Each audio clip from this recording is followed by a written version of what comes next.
तो जय Hind. Good morning class. आज आप लोग के बीच बायोलॉजी का सबसे मज़ेदार टॉपिक है कोशिका। इसको हम लोग खान सर के नोट से ही बिल्कुल उसी के अंदाज में बहुत ही कम समय में ख़त्म करने का और बिल्कुल फाउंडेशन तरीक़ा से बताने का प्रयास करेंगे। तो चलिए बिना समय गंवाए आपको इस चैप्टर का शुरुआत करते हैं और गारंटी है दोस्तों, ये चैप्टर आपको बहुत ही इंटरेस्ट आने वाले हैं। तो इस चैप्टर को आप लोग पूरा ज़रूर देखिए, जिसमें ये चैप्टर में हम लोग देखेंगे कोशिका के बारे में, यानी सेल के बारे में। कोशिका होता क्या है, इसका क्या काम होता है और हम लोग में शरीर में बनने में इनका क्या योगदान, मतलब इसकी पूरी डिटेल पढ़ेंगे इस चैप्टर में। तो चलिए स्टार्ट करते हैं। देखिए, सबसे पहले बायोलॉजी के बारे में हम थोड़ा सा जान लेते हैं कि बायोलॉजी होता क्या है। तो बोलेंगे सजीवों के अध्ययन को ही बायोलॉजी यानी जीव विज्ञान कहते हैं। देखिए, नॉर्मल सी बात है, जीव और विज्ञान कहने का मतलब हुआ जीव का विज्ञान।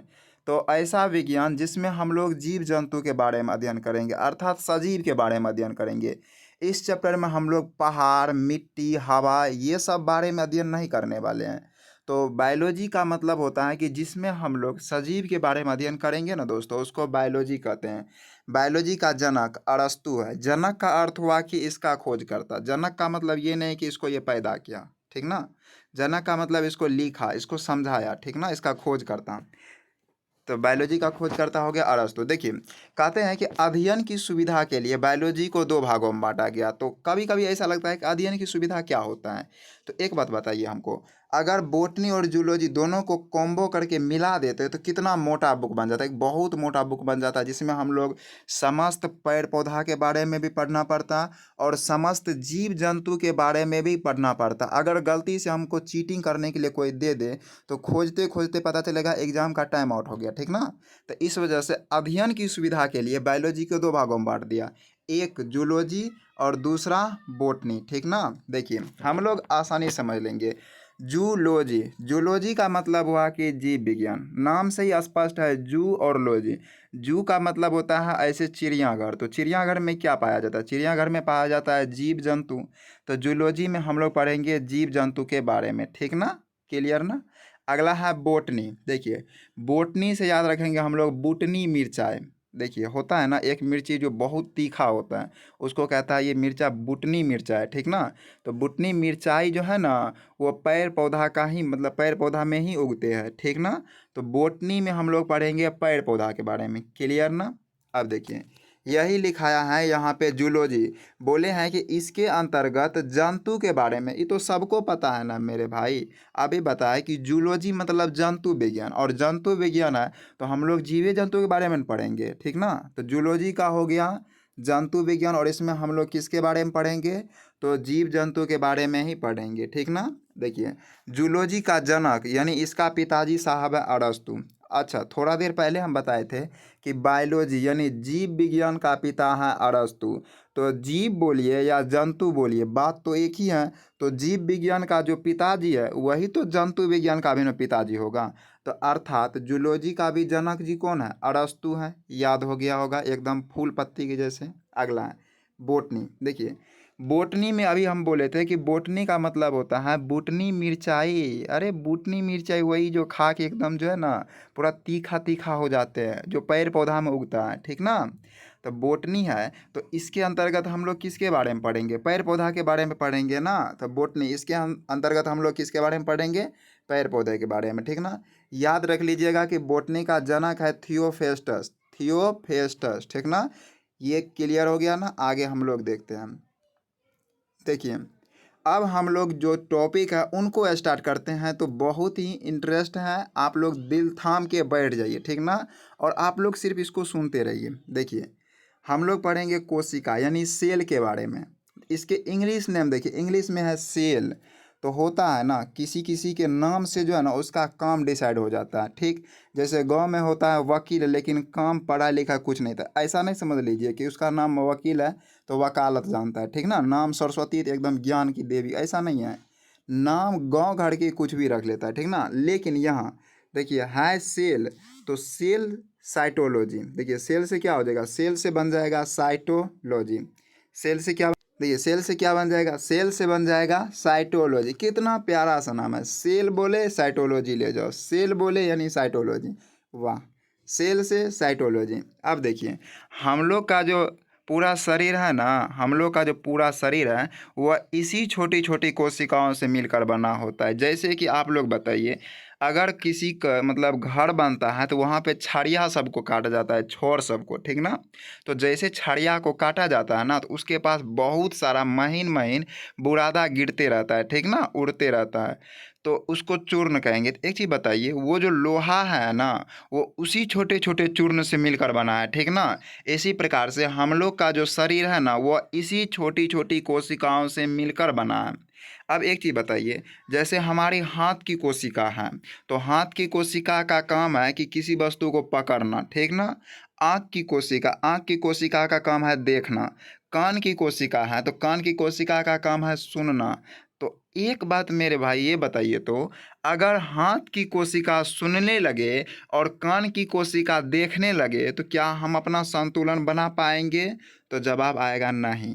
तो कहने का मतलब, जितने भी शरीर में कोशिका हैं वह शरीर के अंगों का तो निर्माण किया ही है, साथ में उसका एक अपना अलग क्रियात्मक इकाई भी है, मतलब उस सभी का अपना एक अलग अलग काम भी है। तो यही लिखा है कि कोशिका जो है प्रत्येक जीव का रचनात्मक, मतलब हम लोग के शरीर का निर्माण भी किया है और उनका वह काम भी कर रहा है, ठीक ना। अगला देखिए, प्रत्येक जीवधारी का शरीर कोशिकाओं से मिलकर बना है, ठीक ना। जैसे हम लोग जीव हैं, तो हम लोग का जो पूरा का पूरा शरीर है ना, वह किन से मिलकर बना है? कोशिका से मिलकर ही बना है, ठीक ना। क्लियर ना, बस्ती समझ गए। देखिए, अब है ना कि कोशिका का खोज किसने किया? सबसे देखना ये जरूरी है कि कोशिका को आखिर कौन ऐसा वैज्ञानिक था कि खोजा है इसको। एक चीज़ बताइए, जब हम लोग किसी मोबाइल के दुकान पे जाते हैं और वहाँ पे एक छोटा सा किसी नोट को पकड़ना होता है, छोटा सा जो होता है ना मोबाइल से में लगने, तो वहाँ पे एक क्या होता है? चिमटा होता है, ठीक ना, जिसको हम लोग हुक कहते हैं। उस हुक के सहायता से छोटी छोटी वस्तु को पकड़ा जाता है। तो एक चीज़ बताइए, कोशिका जो होता है वह छोटा होता है कि बड़ा होता है? तो बोलेंगे कोशिका बहुत सूक्ष्म होता है, बहुत सूक्ष्म होता है, जिसे हम लोग पकड़ नहीं पाएंगे। तो उसको पकड़ने के लिए हम लोग इस्तेमाल करते हैं हुक का, ठीक ना। तो कोशिका का खोज किया था रॉबर्ट हुक। रॉबर्ट हुक कितने ईस्वी में? तो 1665 ईस्वी में, 1665 ईस्वी में, याद रख लीजिएगा। कोशिका का खोज किया था 1665 ईस्वी में रॉबर्ट हुक ने, ऐसे याद रख लीजिएगा। कोशिका को पकड़ते हैं हुक की सहायता से, तो इसका खोज किया था रॉबर्ट हुक ने। कितने ईस्वी में? तो 1665 ईस्वी में। बहुत बढ़िया से, ठीक ना। लेकिन इनके साथ एक थोड़ा सा मतलब नाइंसाफी हो गया। वो क्या हो गया कि रॉबर्ट हुक जो कोशिका को खोजा था वो बेचारा मृत कोशिका था, मतलब मरा हुआ कोशिका था, ठीक ना। और उन्होंने पैर की काट में उनको खोजा था। पैर की काट, जब पैर को काटता है ना, तो वहाँ पे एक ठूंठ बच जाता है, ठीक ना। उसी में उन्होंने इसमें एक कोसा यानी मधुमक्खी के छत्ते के जैसे रचना देखा था और उसी रचना को इन्होंने कोशिका नाम दे दिया। तो यहाँ तक क्लियर ना कि कोशिका का खोज सर्वप्रथम किसने किया? रॉबर्ट हुक ने। कितना ईस्वी में? 1665 ईस्वी में। देखिए, इन्होंने जो 1665 ईस्वी में सबसे पहली बार कोशिका को खोजा था, इसलिए इसको फादर ऑफ साइटोलॉजी कहते हैं, यानी फादर ऑफ साइटोलॉजी। और साइटोलॉजी हम जानते हैं कोशिका विज्ञान कहते हैं, यानी कोशिका विज्ञान का जनक। देखिए, पूछा जाएगा कभी कि कोशिका विज्ञान का जनक किसको कहते हैं? जनक मतलब पिताजी किसको कहते हैं? तो वो कहते हैं रॉबर्ट हुक साहब को। अब एक बात और, मृत कोशिका को क्या कहते हैं? तो मृत कोशिका को नेफ्रोसिस कहते हैं। एकदम मजा से याद कर लेंगे कि मर गया मतलब नेफ्रोसिस हो गया, मतलब नाकाम हो गया, ठीक ना। नाकाम हो गया, नाकाम मतलब नेफ्रोसिस हो गया, ठीक ना। जो मृत कोशिका होता है उसको क्या कहते हैं? नेफ्रोसिस, ठीक ना मेरे भाई, समझ में आ गया ना। चलिए आगे देखिए, आगे होता है एक वैज्ञानिक है जिसका नाम है रॉबर्ट ब्राउन। इन्होंने केंद्र का खोज किया, इसको छोड़ देते बाद में। देखिए, अब एक और वैज्ञानिक आया जिसका नाम था रॉबर्ट या ल्यूवेन हुक। ल्यूवेन हुक, देखिए रॉबर्ट हुक, उसके नाम में भी हुक लगा हुआ है, ठीक। और उन्होंने खोज किया था मृत कोशिका का। इनके जो है ना जस्ट 9 साल बाद 1674 ईस्वी में एक और वैज्ञानिक आया जिसका नाम था ल्यूवेन हुक। देखिए ऐसे याद रख लीजिएगा, ल्यूवेन, ल्यूवेन को अलग करिए। ल्यूवेन मतलब याद रखिए लाइव, और लाइव का मतलब क्या होता है? जीवित। ल्यूवेन से लाइव, और लाइव का मतलब क्या होता है? जीवित। और हुक, हुक तो जानबे करते हैं कोशिका को पकड़ने वाला चीज़ है। तो ल्यूवेन हुक, जीवित कोशिका का खोज किया था ल्यूवेन हुक ने। सर्वप्रथम जीवित कोशिका का खोज 1674 में, याद रख लीजिएगा। रॉबर्ट हुक जो खोज किया था वो 1665, और उसके 9 साल बाद, ये भी ध्यान में रख लीजिएगा, 9 साल बाद 1674 ईस्वी में ल्यूवेन हुक ने कौन सी कोशिका का खोजा था? तो इन्होंने जीवित कोशिका का खोज किया था। याद हो गया ना? ल्यूवेन हुक ने 1674 ईस्वी में कौन सी कोशिका को खोजा? तो ल्यूवेन हुक ने 1674 ईस्वी में जीवित कोशिका का खोजा। और जीवित कोशिका को इस खोजा था, इसलिए इसको फादर ऑफ बैक्टीरियोलॉजी कहते हैं। फादर ऑफ बैक्टीरियोलॉजी कहते हैं। यानी बैक्टीरिया का हिंदी क्या होता है? जीवाणु, ठीक ना? इसको बोलेंगे father of bacteriology. Father of bacteriology किसको बोलेंगे? तो ल्यूवेन हुक को, ठीक ना? अब एक बात और, यहाँ हम थोड़ा रफली वर्क करते हैं। देखिए, आप 2 ईस्वी याद रख लीजिए और 2 वैज्ञानिक के नाम देखिए। एक वैज्ञानिक का नाम था सलाइडेन, देखिए थोड़ा ध्यान से याद रखिए, सलाइडेन, अरे यार सलाइडेन। और एक वैज्ञानिक का नाम था स्वान, एक वैज्ञानिक का नाम था स्वान। इसका ईस्वी याद रख लीजिएगा। ये आया 1838 में और ये आया 1839 में।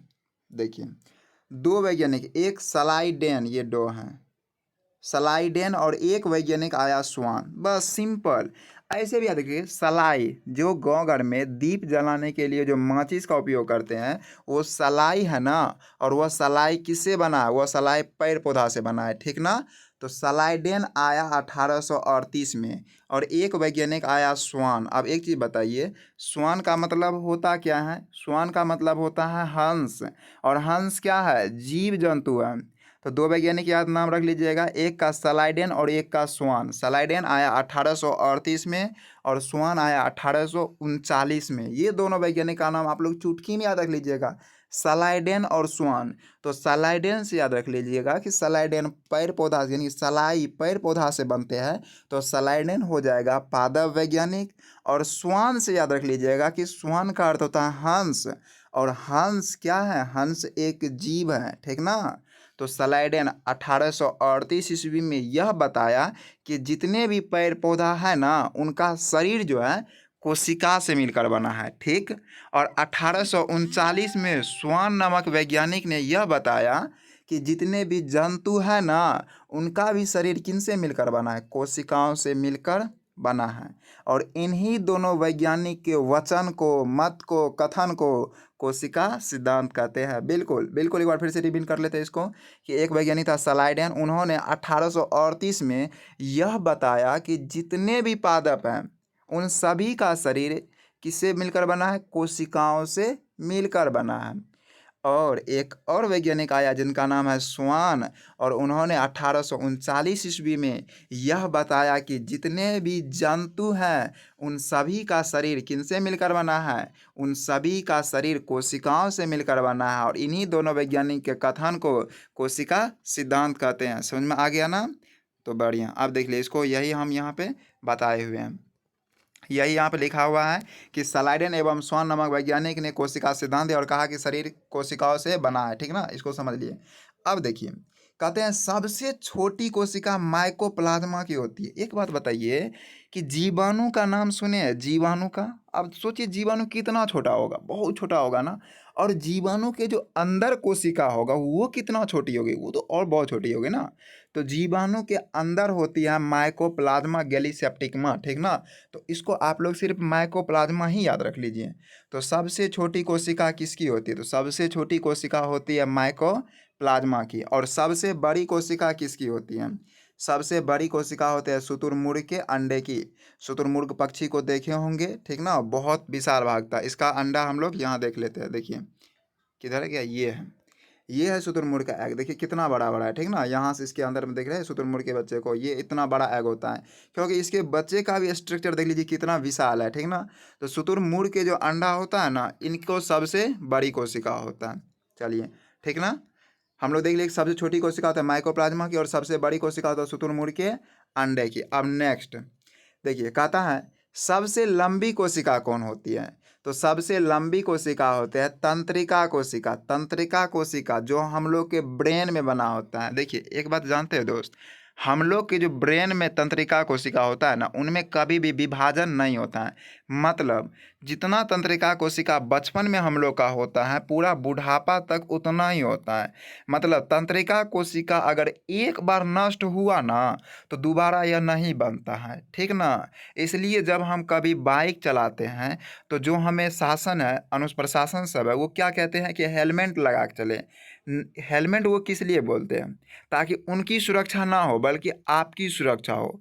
उन्हें पता है कि अगर आपके ब्रेन में चोट लग जाए, और आपको भी पता है कि अगर आपके मस्तिष्क में चोट लग जाते हैं ना, तो आपको बचने की संभावना बहुत कम होता है। क्यों? क्योंकि वहाँ होता है तंत्रिका कोशिका जिसमें कोई विभाजन होता ही नहीं है, ठीक ना। इसलिए जब कभी भी बाइक चलाते हैं तो हम हेलमेट का उपयोग सदा करते हैं। तो तंत्रिका कोशिका में कोई विभाजन नहीं होता है। देखिए एक है हम लोग के शरीर की, यानी मानव शरीर की सबसे बड़ी कोशिका कौन है? तो मानव शरीर की सबसे बड़ी कोशिका है ओवम यानी अंडाणु, ठीक ना।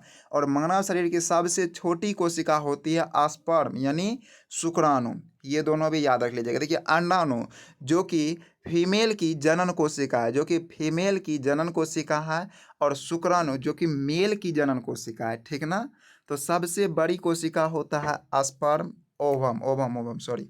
सबसे बड़ी कोशिका क्या होता है? तो सबसे बड़ी कोशिका होता है ओवम। और सबसे छोटी कोशिका क्या होता है? सबसे छोटी कोशिका होता है स्पर्म। क्लियर ना? देखिए ये लिखाया हुआ है कि तंत्रिका कोशिका में किसी भी प्रकार का कोई विभाजन नहीं होता है, अतः यह क्षतिग्रस्त कोशिका को ठीक नहीं कर सकता। अभी बताया है कि तंत्रिका कोशिका अगर एक बार नष्ट हो जाए ना, तो वह दोबारा बनता नहीं है, उसमें किसी प्रकार का कोई विभाजन नहीं होता है। तो आज की क्लास को हम यहीं पे एंड करते हैं। अब नेक्स्ट पार्ट नेक्स्ट टाइम लेकर आएंगे। अगर यह वीडियो आपको अच्छे लगे तो प्लीज़ एक लाइक ज़रूर करें, ताकि आप लोगों के लिए हमेशा एक नया वीडियो आते रहे। तो आज के लिए इतना ही। जय हिंद, जय भारत।